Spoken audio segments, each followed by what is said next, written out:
Então, eu vim aqui hoje explicar algumas coisas e depois emitir uma opinião sobre essas coisas. Eu hoje tenho muitas coisas para falar. Vamos começar pela condenação do Núcleo 2, onde está o Felipe Martins, porque é preciso que fique claro para você o que aconteceu ontem, para que ninguém tenha dúvidas do que está rolando no Brasil. Mas antes de irmos para o dia de ontem, precisamos voltar um mês atrás, quando Alexandre de Moraes, o imperador do país, proferiu seu julgamento sobre o general Teófilo, no Núcleo 3, e o absolveu. Eu sei que é difícil ouvir o Alexandre falar, mas é importante, então presta muita atenção no que vai rolar aqui. Mas há aqui, a meu ver, dúvida razoável no material probante em relação a Teófilo, o general Teófilo. E há dúvida razoável porque a prova produzida em juízo, diferentemente daquela no momento do oferecimento da denúncia, onde o depoimento do general Freire Gomes era muito forte no sentido do incômodo, indicando que estaria se sentindo traído, mas a prova em juízo, ou as provas em juízo são duas. A declaração do colaborador, e que em vários momentos as suas declarações, todas elas foram comprovadas, por isso que essa turma validou por unanimidade a colaboração premiada, mas a prova são as palavras, o depoimento do colaborador e uma mensagem enviada pelo próprio colaborador. Se fosse o inverso, se o colaborador tivesse ele recebido uma mensagem de terceiro, seria uma prova a corroborar a própria delação. Mas aqui as duas únicas provas que restaram são provas diretamente ligadas à colaboração premiada. Uma vez que o depoimento do general Freire Gomes esclareceu que não só autorizou a ida do seu subordinado, do general Teófilo, como depois teve conhecimento que a conversa foi só para desopilar. E nós temos só duas pessoas que participaram da conversa. O líder da organização criminosa, o réu Jair Messias Bolsonaro, e o general Teófilo. Ambos dizem a mesma coisa, que não houve nada, não se mostrou minuta e não houve nenhum assunto ligado à intenção golpista. Reforço aqui, em que pese fortes indícios da participação do réu Estevam Carlos Teófilo Gaspar, não é possível, eu entendo, não ser possível, condená-lo com base em duas provas pelo colaborador premiado, sem uma comprovação, mesmo que fosse indiciária, como houve no momento de oferecimento da denúncia, e a partir do depoimento essa prova se afastou do material probante, não é possível. Então, sabemos também, jurisprudência pacífica, eu cito no meu voto, que em existindo dúvida razoável quanto à culpabilidade do réu, aqui nesse momento, indúbio pro réu. Tá, agora deixa eu explicar o que foi que rolou aqui. O delator Mauro Cid disse que no dia 9 de dezembro, o general Teófilo esteve na Alvorada para enxugar a famigerada minuta golpista juntamente com o presidente Bolsonaro. É o que diz o delator, é o que diz a denúncia. Bolsonaro e Teófilo negaram essas acusações. Mas, além da delação do Cid, o que mais pesava sobre o Teófilo? Um registro de entrada mostrando que Teófilo estava na Alvorada no dia 9 de dezembro, no dia em que o Cid delatou ser o dia dos cortes na minuta, de enxugar a minuta. Logo, o registro de entrada corrobora a delação do Cid. Certo? Não, óbvio que não está certo. Nada disso está certo. Mas está errado, porque Alexandre disse que não tem provas que sustentem a denúncia do tenente delator Mauro Cid. Então, porque nós temos um QI superior a 73, podemos presumir que Alexandre não considera que o registro de entrada, somado à delação do Cid, tenha peso para se condenar alguém. E por isso o Teófilo foi absolvido. Há quem diga também que Alexandre absolveu o Teófilo porque um dia antes foi lá conversar com o comandante Tomás Paiva. Mas é incabível no Estado de Direito a gente pensar que as pessoas são condenadas ou absolvidas porque alguém pediu. Portanto, temos que confiar no julgamento do juiz que decidiu que registro de entrada e delação premiada não são provas para se condenar alguém. Mas parece que essa máxima só valeu para o Teófilo porque, no dia de ontem, o Alexandre desmentiu o próprio Alexandre ao condenar o Felipe. Eu fiz aqui cortes dos motivos alegados pelo Alexandre para sentenciar o Felipe. E eu já aviso que são cortes para otimizar o nosso tempo. Mas se você tiver qualquer dúvida de que os motivos foram esses, vai lá, assiste a íntegra e que Deus te ajude. De novo, prestem bastante atenção. Em seu depoimento, na qualidade de informante do juízo, Mauro César Barbosa Cid confirmou a realização das duas reuniões, como confirmou que após a reunião, o réu Felipe Garcia Martins Pereira veio até a minha mesa, onde eu ficava, na sala auxiliar, com esse documento rabiscado. O documento rabiscado, todos se recordam, a minuta do golpe, que tinha vários considerandos. Numa primeira reunião, os considerandos. Depois, o próprio presidente da República, então presidente, o líder da organização criminosa, Jair Messias Bolsonaro, ele retirou a prisão de algumas autoridades. Havia a determinação de prisão desse ministro relator, ministro Gilmar Mendes, e o então presidente do Senado, o senador Rodrigo Pacheco, e o presidente de próprio rabiscou, deixando somente uma prisão. E aqui, o réu colaborador, ele confirma que Felipe Garcia Martins Pereira compareceu à reunião, participou das reuniões apontadas pela Procuradoria-Geral da República, acompanhado numa delas de um jurista e um padre, e que Felipe Martins teve contato com a minuta de golpe. Que o documento tinha várias páginas de considerandos que retratavam as interferências do Poder Judiciário no Poder Executivo e, no final, era um decreto que determinava diversas ordens que prendia todo mundo. Exatamente o que foi apreendido. Então, há a prova da sua participação na reunião, a entrada e saída do Palácio, há a prova aqui confirmada pela entrada e saída do colaborador, Mauro César Barbosa Cid, e há a apreensão do documento. Pausa, porque aqui ele está dizendo que há várias provas. O registro de entrada, a delação do Cid e a apreensão da minuta golpista. Só que tem um problema. Ele faz questão de refrisar que esse documento trazia o pedido de prisão de Gilmar Mendes, do Rodrigo Pacheco e dele próprio, o que, de novo, sempre me espanta. A vítima julgando. Mas as duas minutas que constam no processo como apreendidas, tanto a do Cid como a que foi encontrada na casa do Anderson Torres, não trazem esses pedidos de prisão. E deveriam estar ali, né? Mas não estava. A minuta encontrada na casa do Anderson Torres já estava na internet pelo menos desde 12 de dezembro de 2022. E quem diz isso não sou eu, é o Diego Feijó, da revista Fórum, mega esquerdista.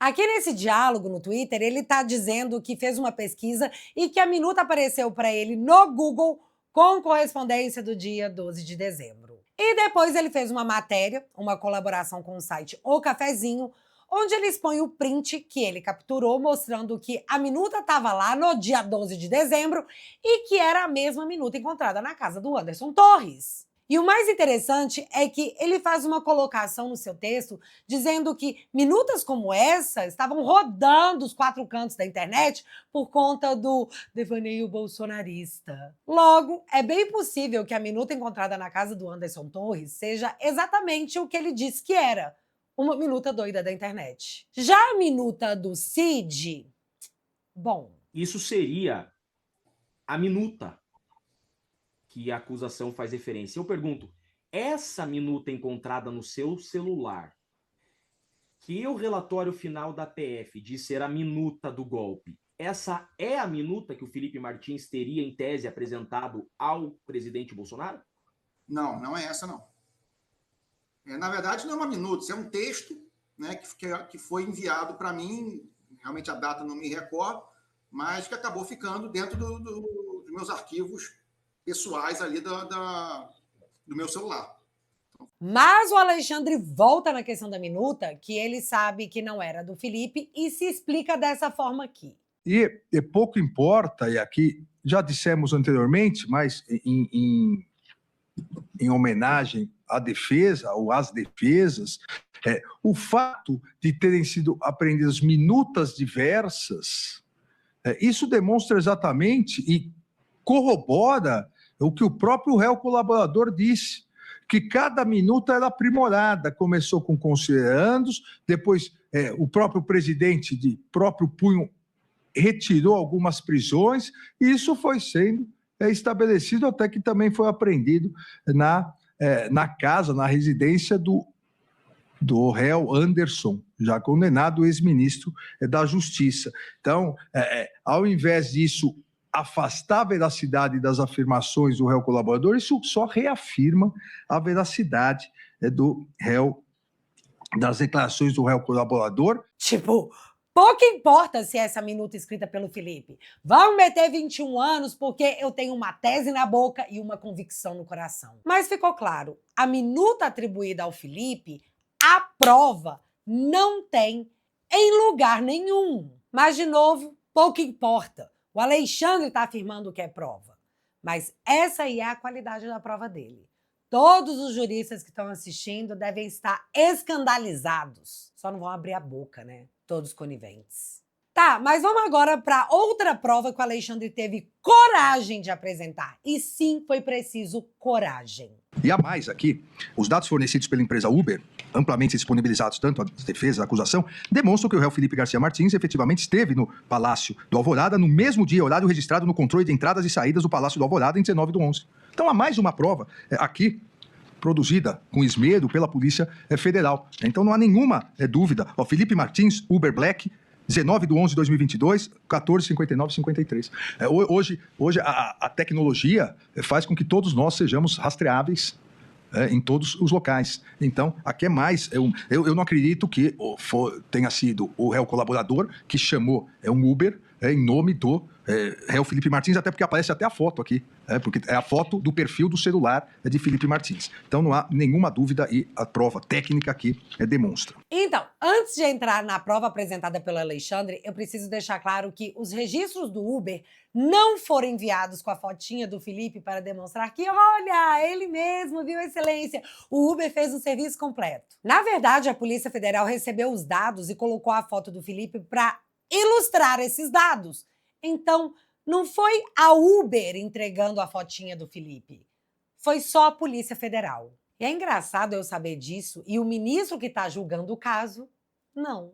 Mas eu nem estou aqui para contestar os dados da Uber. Eu quero saber por que para o juiz esses dados são relativos. Se você não entendeu, o Alexandre usou os dados da Uber do dia 19 de dezembro para mostrar que batia com o registro de entrada do dia 19, onde estava informando que o Felipe esteve na Alvorada.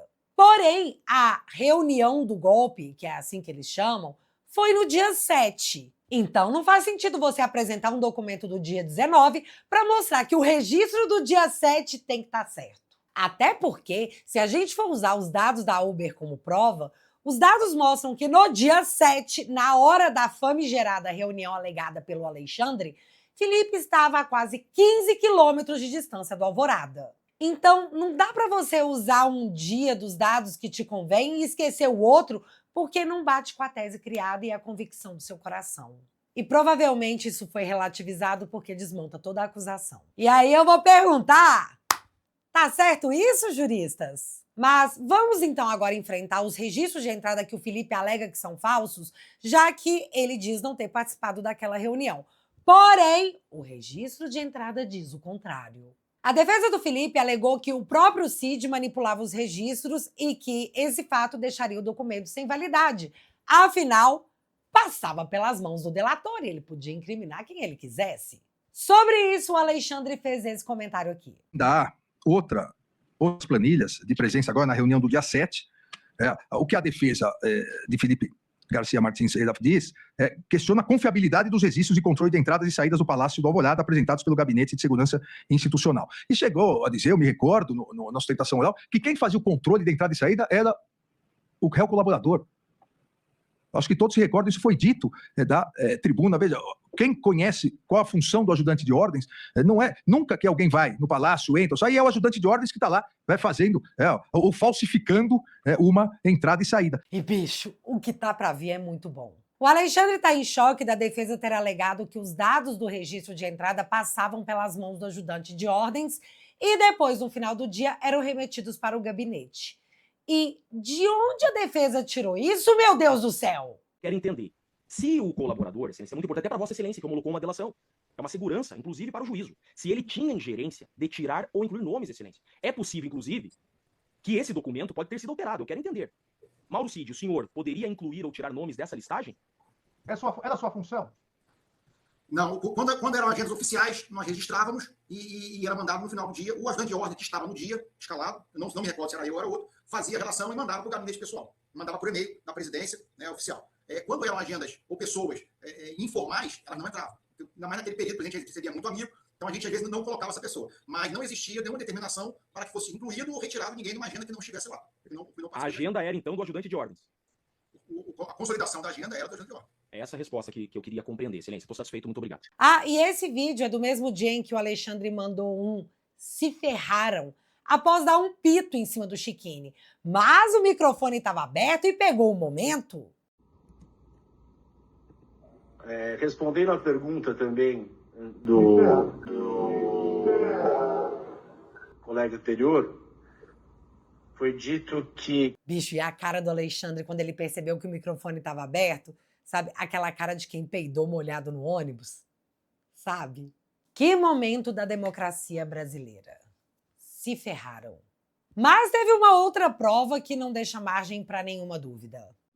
Até porque o próprio Felipe Garcia Martins disse que frequentava com habitualidade. Diz, frequência no Palácio da Alvorada era algo banal e frequente.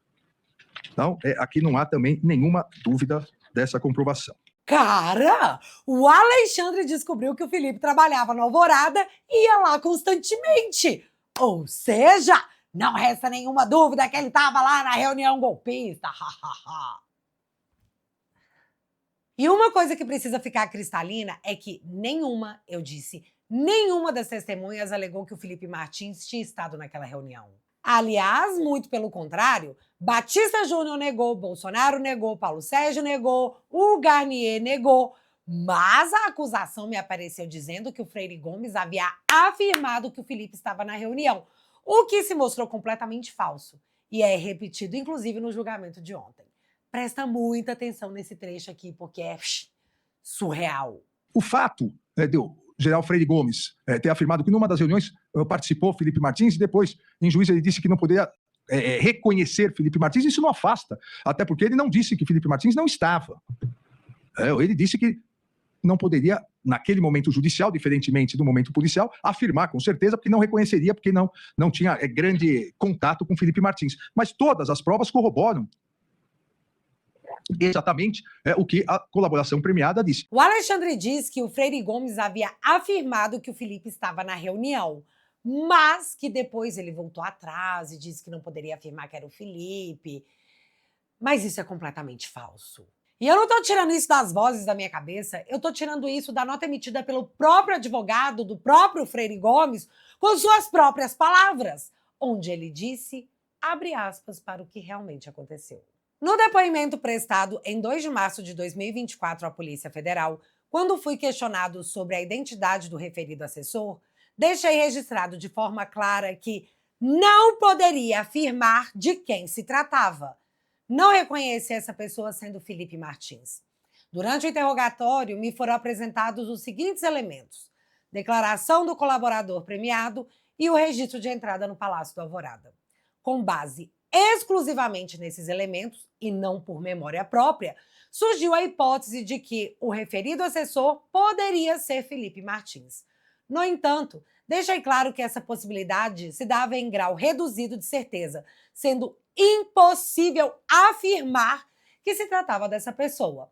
Tanto é que o termo do depoimento consignou a expressão possivelmente, não havendo uma afirmação categórica ou positiva nesse sentido. Fecha aspas. E isso aqui é grave, é muito grave, porque mesmo após a nota do próprio Freire Gomes, o Alexandre diz no julgamento que Freire Gomes afirmou algo que ele mesmo deixou claro nunca ter feito. E o pior, Freire Gomes foi induzido durante o depoimento a dizer que possivelmente seria o Felipe Martins, porque, segundo o próprio Freire Gomes, lhe foi apresentado o depoimento do Cid, que estava sob sigilo e jamais poderia ter sido mostrado a uma testemunha. E é interessante porque durante um depoimento, quando questionado se havia feito isso, Fábio Schor, delegado que conduz os inquéritos do Alexandre, negou, tipo, eu, candidato. A resposta foi espontânea ou o senhor perguntou se o Felipe Martins estava na reunião? Foi essa a pergunta. O senhor perguntou Não, o Felipe a Martins pergunta está estava? lá direta. Não, a pergunta pergunta quem estava na reunião. O senhor não A perguntou gente se o pode Felipe Martins só pegar estava. o termo de depoimento dele que está nos autos. Ah, vai juntar os autos. Tá. O registro de entrada foi apresentado ali para ele, ou o termo de delação foi apresentado para a testemunha Termo Freire de Gomes? delação não, doutor. O termo de relação estava sob sigilo. Não foi apresentado nenhum termo de delação. O curioso é que, por mais que a defesa do Felipe tenha pedido que a Suprema Corte apresentasse o vídeo do interrogatório do Freire Gomes, a corte nunca autorizou. Então, galera, nenhuma das testemunhas colocou o Felipe Martins naquela reunião. Somente o delator Mauro Cid. E isso é um fato, por mais que o juiz tenha tentado diminuir a importância do mesmo. Já caminhando para o final, a defesa do Felipe anexou ao processo o discurso que havia preparado para que o presidente Bolsonaro lesse. Nesse discurso escrito pelo Felipe, ele tece críticas pesadas a tudo que aconteceu durante o período eleitoral, mas finaliza dizendo que não iria contestar o resultado das eleições. Mas aí você sabe o que o Alexandre fez? Ele leu todas as críticas feitas nesse discurso. E aí, ainda mais duas. Olha, não permitirei que o nosso Brasil se torne uma Venezuela. Não tratarei com normalidade um governo liderado por uma quadrilha que saqueou o país, já que agora volta à cena do crime. Ou seja, o próprio discurso mostra o dolo golpista do réu Felipe Martins. Bicho, é sério, ele leu só as críticas do discurso, que é próprio do discurso político, e finalizou alegando que estava posto o dolo golpista do Felipe Martins. Mas o Alexandre simplesmente não quis ler a parte mais importante desse discurso.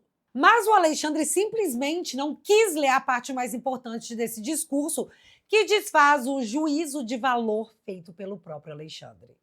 Mas eu vou ler para vocês, porque diz exatamente o seguinte, abre aspas. Por anos foi acusado injustamente de querer dar um golpe. E o que aconteceu foi justamente o contrário. Por isso, mesmo considerando essa eleição ilegítima, não irei contestá-la. Meu amor pelo povo brasileiro está acima de tudo. Seguirei firme em meu propósito com a nossa nação e lutarei desde o primeiro dia contra um governo que considero ilegítimo e sem condições morais de governar o nosso país. Fecha aspas. Então, Alexandre, eu fiquei confusa.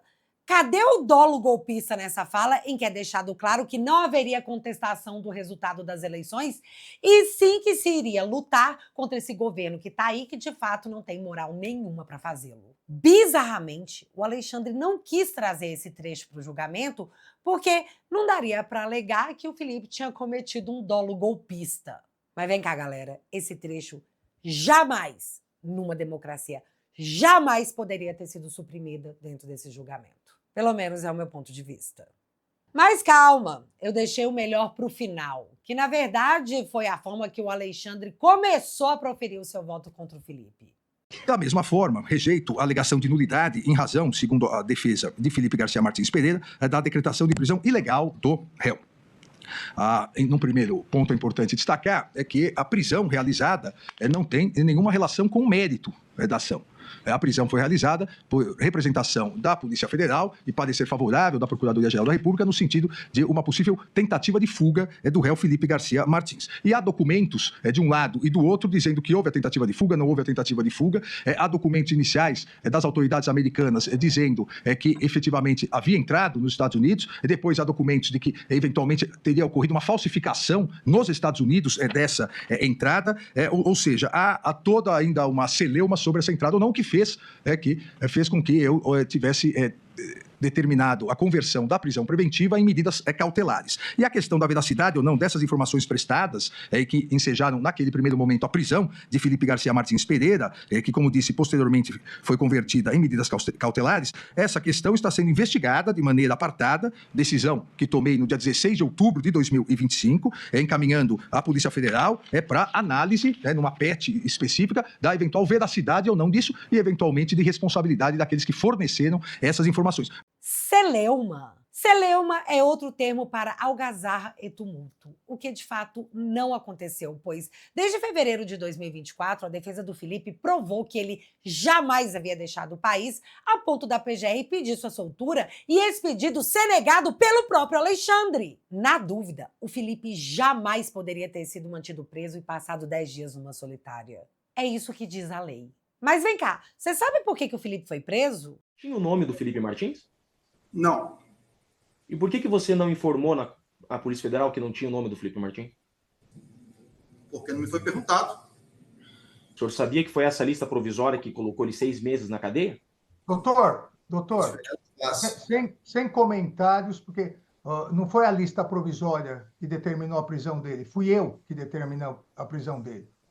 Então, não é o réu colaborador que vai fazer juízo sobre a decretação da prisão. Próxima pergunta. Então ficou assim. O Alexandre alega ter como prova contra o Felipe uma minuta que não é atribuída ao próprio Felipe e um registro da Uber do dia 19 que prova que ele estava no Alvorada no dia 7. E quando o registro da Uber do dia 7 mostra que ele estava a quilômetros de distância do Alvorada no dia da famigerada reunião, ele é completamente ignorado. Alexandre também constatou que Felipe trabalhava no Alvorada e que nenhuma testemunha o colocou como participante da reunião. Só o Cid. Alexandre também elencou como prova que ele escreveu um discurso para o presidente dizendo que não iria contestar as eleições. E ele também aparentemente agora descobriu, sem nenhuma dúvida, que Felipe não viajou para fora do Brasil. Galera, presta atenção. Sobrou apenas a delação do Cid e o registro de entrada, que não foram suficientes para condenar o Teófilo, mas geraram ao Felipe 21 anos de cadeia. Pois é.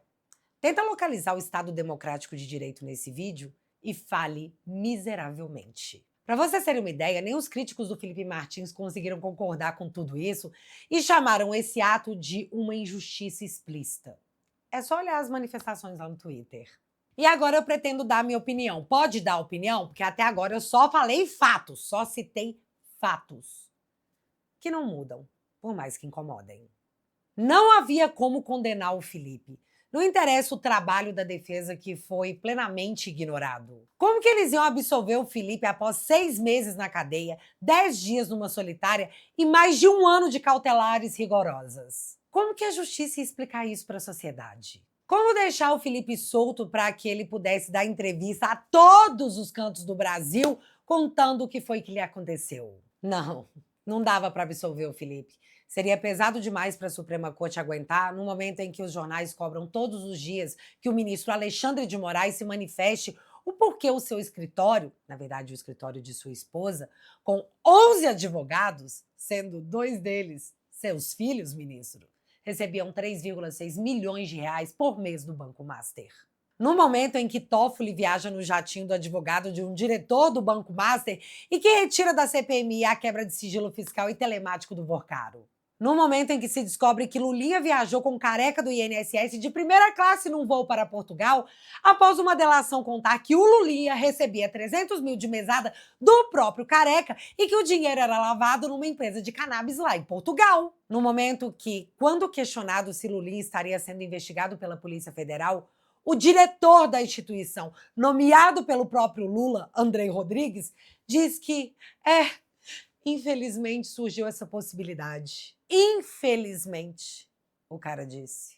No momento em que Flávio Bolsonaro avança nas pesquisas, a última coisa que a Suprema Corte poderia ter é mais munição contra si mesma. E no julgamento de ontem, o Dino aproveitou para responder indiretamente à imprensa que está pedindo que a Suprema Corte volte para a casinha. O Supremo tem que voltar para a sua casinha. Eu acho casinha um termo muito belo, eu diria até afetuoso. E creio que o Supremo deve se orgulhar de, na Praça dos Três Poderes, habitarmos mesmo uma casinha, perto do tamanho do prédio do Congresso e do Palácio do Planalto. Nós somos, de fato, o menor prédio. E, neste caso, considero que o Supremo, do alto da sua casinha, deve continuar a manter o seu papel de elemento de contenção de abusividades, venham de onde vierem. E, repito, isso exige coragem, responsabilidade, e isso exige, doutora Eliseta, pagar preços. Resumindo, voltar para a casinha? Nem a pau, Juvenal. A mídia deu tanto poder que agora não consegue tirar. E, de novo, na minha opinião, é desse jeito que as democracias morrem. E se tem algo de bom no fato de nós, direita, estarmos no fundo do poço, é que a nossa única saída é começar a subir. Eu não vou mais me prolongar nesse vídeo que já ficou enorme por hora, porque agora era importante que vocês tivessem conhecimento de tudo que aconteceu no dia de ontem, porque informação é a única coisa que ninguém pode tirar de você, nem mesmo um regime consolidado. Para quem conhece o processo do Felipe, assistir ao voto do relator, a vítima e juiz foi bem difícil, mas tá tudo registrado para o futuro. Aquele futuro que vai chegar em breve e que não vai deixar esse momento passar batido pela história. Tem muita coisa para acontecer, e se a gente não desistir, já é meio caminho andado. Hoje, o vídeo foi para esclarecimentos e um pequeno desabafo. No próximo, a gente já vai atrás das soluções. Fica combinado? Mas deixa eu aproveitar que você ficou até aqui. O Alexandre acha que o problema do Brasil está na direita extremista, a direita radical que está usando as redes sociais para instrumentalizar as pessoas. É sério? O ministro que está salvando a democracia realmente pensa isso. E eu até posso fazer uma piada com esse fenômeno, mas antes deixa eu comentar essa coisa de extremista. Eu sou extremamente contra o comunismo, uma ideologia que tirou a vida de milhões e milhões de pessoas ao longo da história sob o mantra de igualdade social. Eu sou extremamente contra as políticas públicas do PT, sobre orégano, sobre os bebês que estão nas barrigas das mamães, sobre a leniência com corrupto, sobre a gestão financeira do país. Logo, eu sou extremamente contra o comunismo. E isso me torna uma extremista? Até ontem eu achava que estava tudo bem, que era um direito meu, mas agora eu tô vendo que isso me torna uma espécie de criminosa digital. E galera, se a gente não gostar de política, seremos governados por quem gosta. E isso não parece ser uma boa ideia. Para que o Brasil seja resgatado das mãos da canhotada, precisamos trazer mais gente para o nosso lado. E a sua assinatura na Família Te Atualizei fortalece a nossa trincheira e possibilita que eu continue esse trabalho na guerra cultural. Juntos podemos despertar mais pessoas e construir um Brasil com liberdade para as próximas gerações. Além disso, você também recebe acesso a todos os conteúdos exclusivos da minha plataforma, incluindo os meus documentários e os episódios especiais do Te Barbarizei. Tem um tanto de vídeo meu para você maratonar lá na Família Te Atualizei. Toque agora mesmo no link que está aparecendo na sua tela e entra agora mesmo para minha família, a melhor família da internet.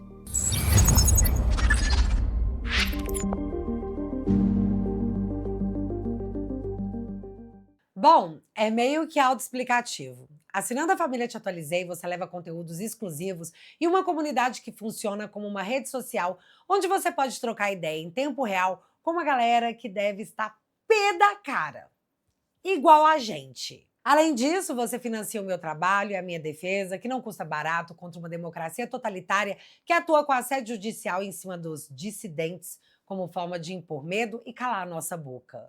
E eu sei que eles não vão parar. Mas a gente também não. Então, mais uma vez, pode acreditar, sua ajuda faz toda a diferença por aqui. A assinatura custa 10 bonouros por mês e assinando o vitalício, você leva uma bandeira patriota para você colocar no carro, na janela e mostrar para o seu amigo isentão que essa culpa você não carrega. Portanto, se você quiser e puder, o link vai estar fixado aqui no primeiro comentário e desde já, muito obrigada. E se você ainda não é inscrito aqui no meu canal, meu amigo, se inscreve e deixa seu like. Porque você já sabe, acontecendo alguma coisa de relevante ou irrelevante, a gente volta. Beijos, galera! Fui!